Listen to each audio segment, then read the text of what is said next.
इस वीडियो में हम यह बताने वाले हैं कि ये नवरात्रि कैसे मनाई जाती है, क्यों मनाई जाती है और किन्हीं किन देवियों की पूजा की जाती है। आप वीडियो के रास्ता बने रहें और पूरा वीडियो देखें और वीडियो को लाइक कर देना, कमेंट कर दे और सब्सक्राइब कर देना और अपने घर परिवार और मित्रों को शेयर कर देना ताकि उनको भी यह जानकारी मिल जाए कि यह नवरात्रि क्यों, कब, ऐसे और कहाँ मनाई जाती है। तो चलो वीडियो शुरू करते हैं। जय माता दी। नवरात्रि 9 दिन का हिंदू त्योहार जिसमें 9 दिनों तक देवी की पूजा की जाती है। नवरात्र अथवा नवरात्रि हिंदुओं का एक प्रमुख पर्व है। नवरात्र एक संस्कृत शब्द है जिसका अर्थ होता है कि 9 रातों का समय। इन 9 रातों और 10 दिनों के भगवान शक्ति देवी की पूजा की जाती है। साल में 12 नवरात्र आते हैं। माघ, चैत्र, आषाढ़ और आश्विन यह चंद्र आधारित हिंदू महीनों में चैत्र, माघ, आषाढ़ और आश्विन प्रतिपदा से नवमी तक मनाया जाता है। चैत्र मास में वासंतिक अथवा वासंतीय और दूसरा अश्विन मास में शारदीय नवरात्र का समापन चेहरा को दुर्गा प्रतिमा के विसर्जन के रूप में होता है। हिंदू कैलेंडर के हिसाब से के सबसे पहले चैत्र मास में 9 दिन चैत्र नवरात्र के होते हैं। तिथि आश्विन शुक्ल प्रतिपदा, आश्विन शुक्ल द्वितीया, आश्विन शुक्ल तृतीया, आश्विन शुक्ल चतुर्थी, आश्विन शुक्ल पंचमी, आश्विन शुक्ल षष्ठी, आश्विन शुक्ल अष्टमी, आश्विन शुक्ल नवमी। नवरात्रि के 9 रंग। रविवार केसरी रंग, सोमवार सफेद रंग, मंगलवार लाल रंग, बुधवार हरा रंग, गुरुवार कच्चा पीला हल्दी पीला रंग, शुक्रवार गुलाबी दूधिया या कोई चमकदार रंग, शनिवार नीला आसमानी जमुनी रंग। नवरात्र भारत के विभिन्न भागों में अलग ढंग से मनाया जाता है। गुजरात में इस त्योहार को बड़े पैमाने से मनाया जाता है। गुजरात में नवरात्र समारोह डांडिया और गरबा खेल कर मनाया जाता है। यह पूरी रात भर चलता है। देवी के सम्मान में भक्ति प्रदर्शन के रूप में गरबाओ आरती से पहले किया जाता है और डांडिया समारोह के बाद। पश्चिम बंगाल के राज्य में बंगालियों के मुख्य त्योहारों में दुर्गा पूजा बंगाली कैलेंडर में सबसे अलंकृत रूप में उभरा है। चौमासे में जो कार्य स्थगित किए गए होते हैं उनके आरंभ के लिए साधन इसी दिन से जुटाए जाते हैं। क्षत्रियों का यह बहुत बड़ा पर्व है। इस दिन ब्राह्मण सरस्वती पूजन तथा क्षत्रिय शस्त्र पूजन आरंभ करते हैं। विजयादशमी या दशहरा एक राष्ट्रीय पर्व है, अर्थात आश्विन शुक्ल दशमी को सायंकाल तारा उदय होने के समय विजय काल रहता है। यह सभी कार्यों को सिद्ध करता है। आश्विन शुक्ल दशमी पूर्वविद्या निषिद्ध परविद्या शुद्ध और श्रवण नक्षत्र युक्त सूर्योदय व्यापिनी सर्वश्रेष्ठ होती है। अपराह्न कार्य श्रवण नक्षत्र तथा दशमी का प्रारंभ विजय यात्रा का मुहूर्त माना गया है। दुर्गा विसर्जन, अपराजिता पूजन, विजय प्रयार, शमी पूजन तथा नवरात्र पारण इस पर्व के महान कर्म हैं। इस दिन संध्या के समय नीलकंठ पक्षी का दर्शन शुभ माना जाता है और क्षत्रिय इस दिन पताता स्नानादि नित्य कर्म से निवृत्त होकर संकल्प मंत्र लेते हैं। इसके पश्चात देवताओं, गुरुजन, अस्त्र शस्त्र अश्वादिक के यथाविधि पूजन की परंपरा है। नवरात्र और देवी पूजा का उल्लेख सिख धर्म के ऐतिहासिक ग्रंथों में मिलता है। खासकर गुरु गोविंद सिंह द्वारा रचित दसम ग्रंथ में इतिहासकारों के मुताबिक सिखों की देवी शक्ति और शस्त्रों के लिए इज्जत और श्रद्धा शाक्त हिंदुओं की परंपराओं से काफी मिलती जुलती है। सिख धर्म के दूसरे गुरु अंगद देव देवी दुर्गा के एक परम भक्त थे।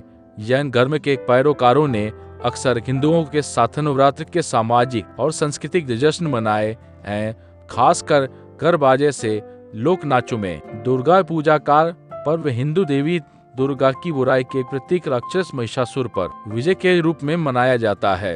अतः दुर्गा पूजा का पर्व बुराई पर भलाई की विजय के रूप में भी माना जाता है। पश्चिम बंगाल, असम, बिहार, पूर्वी उत्तर प्रदेश, झारखंड, मणिपुर, ओडिशा और त्रिपुरा आदि भारतीय राज्यों व्यापक रूप से मनाया जाता है, जहां इस समय 5 दिन की वार्षिक छुट्टी रहती है। बंगाली हिंदू और आसामी हिंदुओं का बाहुल्य वाले क्षेत्रों पश्चिम बंगाल, असम, त्रिपुरा में 13 वर्ष का सबसे बड़ा उत्सव माना जाता है।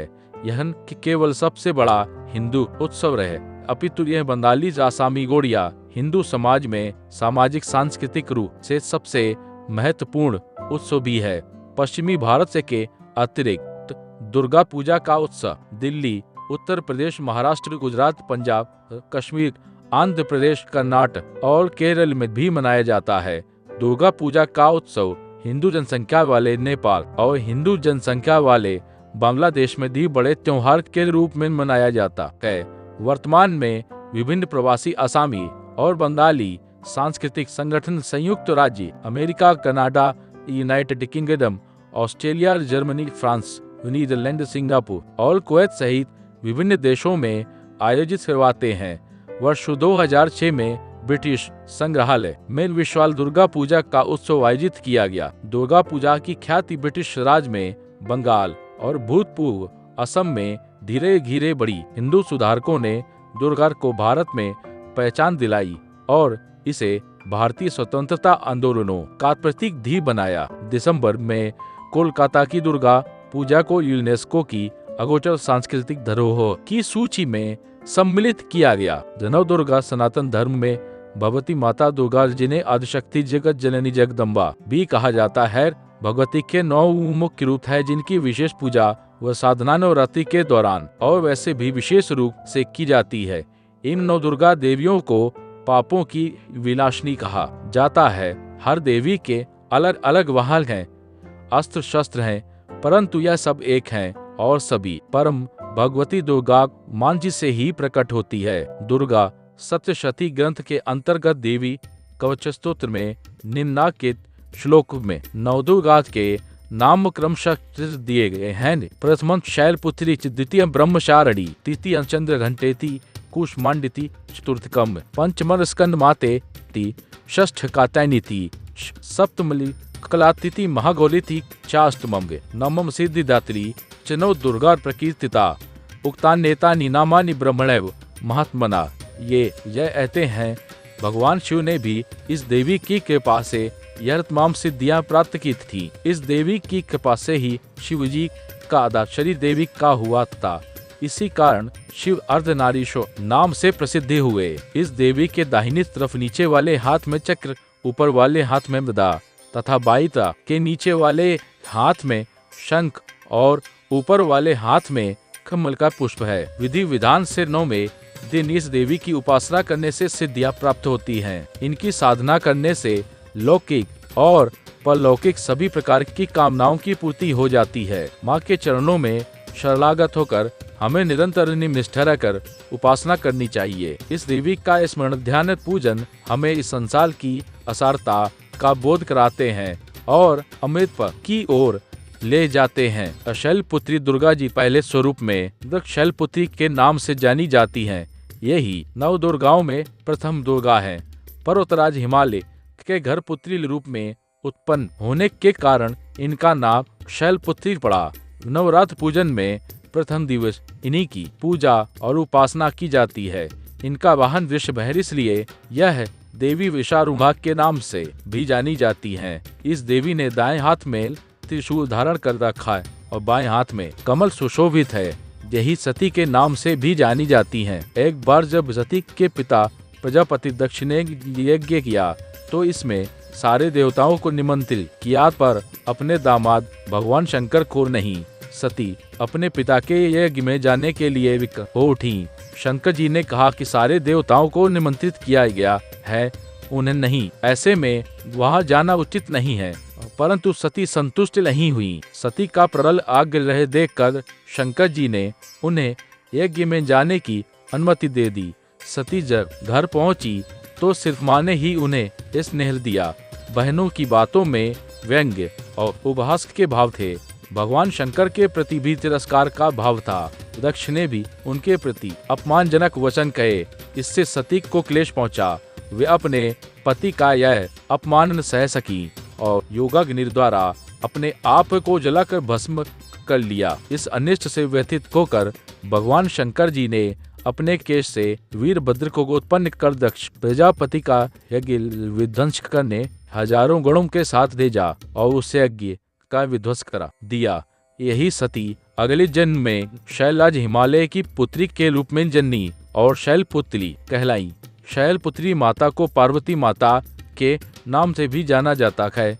पार्वती जी की कठोर तपस्या के बाद उनका लोक कल्याण की भावना से विवाह फिर से भगवान शंकर से हुआ। शैलपुत्री शिव की अर्धांगिनी बनी। इस देवी कथा का महत्व और शक्ति अनंत है। अन्य नाम सती थे, पार्वती, वेशारुणाग, हेमवती, काली, दुर्गा और भवानी भी इन्हीं परमेश्वरी देवी के अन्य नाम हैं। ब्रह्मचारिणी नवरात्र पर्व के दूसरे दिन मां ब्रह्मचारिणी की पूजा अर्चना की जाती है। साधक इस दिन अपने मन को मां के चरणों में लगाते हैं। ब्रह्मार्थ का अर्थ है तपस्या और चारिणी यानी आचरण करने वाली। इस प्रकार ब्रह्मचारिणी का अर्थ हुआ तप का आचरण करने वाली। भगवान शंकर को पति रूप में प्राप्त करने के लिए घोर तपस्या की थी। इस कठिन तपस्या के कारण इस देवी को तपस्यारिणी अर्थात ब्रह्मचारिणी नाम से अभिहित किया। कहते हैं मां ब्रह्मचारिणी देवी की कृपा से सर्वसिद्धि प्राप्त होती है। दुर्गा पूजा के दूसरे दिन देवी के इसी स्वरूप की उपासना की जाती है। इस देवी की कथा का सार यह है कि जीवन के कठिन संघर्षों में भी मन विचलित नहीं होना चाहिए। हानि पूर्व जन्म में इस देवी ने हिमालय के घर पुत्री रूप में जन्म लिया था और नारद जी के उपदेश से भगवान शंकर जी को पति रूप में प्राप्त करने के लिए घोर तपस्या की थी। इस कठिन तपस्या के कारण इन्हें तपस्यारिणी अर्थात ब्रह्मचारिणी नाम से अभिहित किया गया। 1000 वर्ष तक इन्होंने केवल फल फूल खाकर बिताए और 100 वर्षों तक केवल जमीन पर रहकर शाक पर निर्वाह किया। कुछ दिनों तक कठिन उपवास रखे और खुले आकाश के नीचे वर्षा और धूप के घोर कष्ट सहे। 3000 वर्षों तक टूटे हुए बिल्व पत्र खाए और भगवान शंकर की आराधना करती रहीं। इसके बाद तो उन्होंने सूखे बिल्व पत्र खाना भी छोड़ दिए। कई हजार वर्षों तक निर्जर और निराहार रहकर तपस्या करती रहीं। पत्तों को खाना छोड़ देने के कारण ही इनका नाम अपर्णाल नाम पड़ गया। कठिन तपस्या के कारण देवी का शरीर एकदम क्षीण हो गया। देवता, ऋषि, सिद्धगण, मुनि सभी ने ब्रह्मचारिणी की तपस्या को अभूतपूर्व पुण्य कृत्य बताए सराहना की और कहा, है देवी आज तक किसी ने इस प्रकार की कठोर तपस्या नहीं की। यह तुम्ही से ही संभव थी। तुम्हारी मनोकामना परिपूर्ण होगी और भगवान चंद्रमौली शिव जी तुम्हें पति रूप में प्राप्त होंगे। अब तपस्या छोड़कर घर लौट जाओ, जल्द ही तुम्हारे पिता तुम्हें बुलाने आ रहे हैं। चंद्रघंटा माँ दुर्गा जी की तीसरी शक्ति का नाम चंद्रघंटा है। नवरात्रि उपासना में तीसरे दिन की पूजा का अत्यधिक महत्व है और इस दिन इन्हीं के विग्रह का पूजन आराधना किया जाता है। इस दिन साधक का मन मणिपुरी चक्र में प्रविष्ट होता है। इस देवी की कृपा से साधक को अलौकिक वस्तुओं के दर्शन होते हैं, दिव्य सुगंधियों का अनुभव होता है और कई तरह की ध्वनियां सुनाई देने लगती हैं। देवी का यह स्वरूप परम शांतिदायक और कल्याणकारी माना गया है। इसलिए कहा जाता है कि हमें निरंतर उनके पवित्र विग्रह को ध्यान में रखकर साधना करना चाहिए। उनका ध्यान हमारे इहलोक और परलोक दोनों के लिए कल्याणकारी और सद्गति देने वाला है। इस देवी के मस्तक पर घंटे के आकार का आधा चंद्र है, इसीलिए इस देवी को चंद्र घंटा कहा गया है। इनके शरीर का रंग सोने के समान बहुत चमकीला है। इस देवी के 10 हाथ हैं। वे खड्ग और अन्य अस्त्र शस्त्र से विभूषित हैं। सिंह पर सवार इस देवी की मुद्रा युद्ध के लिए उद्यत रहने की है। इसके घंटे सी भयानक ध्वनि से अत्याचारी दानवर, दैत्य और राक्षस कांपते रहते हैं। नवरात्रि में तीसरे दिन इसी देवी की पूजा का महत्व है।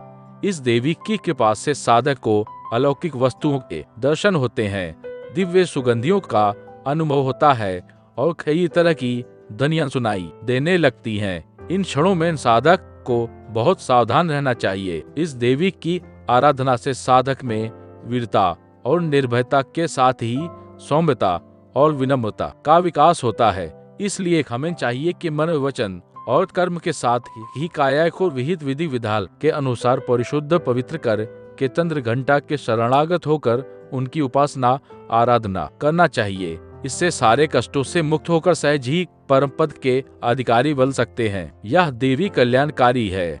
वीडियो अच्छा लगा तो आप इस वीडियो को लाइक कर देना, सब्सक्राइब कर देना और शेयर कर देना, ताकि और भी आपके लिए ऐसी जानकारी मिलती रहे। हमारा भी मनोबल बढ़ता रहेगा, जिससे कि आपको हम ऐसी नई अपडेट और भी देते रहे।